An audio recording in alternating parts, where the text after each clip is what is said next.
Where the Wild Things Are by Maurice Sendak.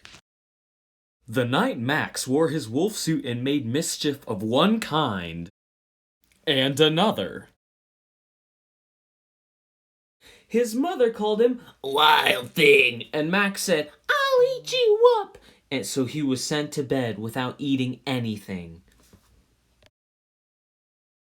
That very night in Max's room, a forest grew. And grew. And grew until the ceiling was hung with vines and the walls became the world all around. And an ocean tumbled by with a private boat for Max, and he sailed off through the night and day. And in and out of weeks and almost over a year to where the wild things are. And when he came to the place where the wild things are, they roared their terrible roars and gnashed their terrible teeth and rolled their terrible eyes and showed their terrible claws. Till Max said, "Be still!"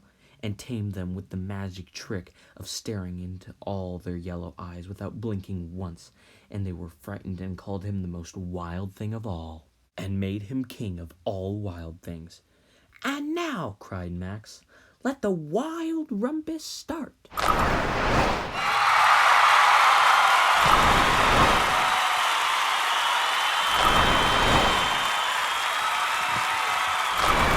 "Now stop," Max said, and sent the wild things off to bed without their supper.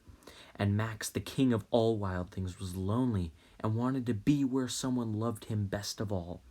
Then all around, from far away across the world, he smelled good things to eat, so he gave up being king of where the wild things are.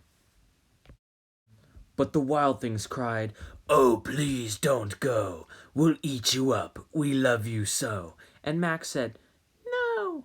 The wild things roared their terrible roars and gnashed their terrible teeth and rolled their terrible eyes and showed their terrible claws. But Max stepped into his private boat and waved goodbye and sailed back over a year and in and out of weeks and through a day and into the night of his very own room, where he found his supper waiting for him.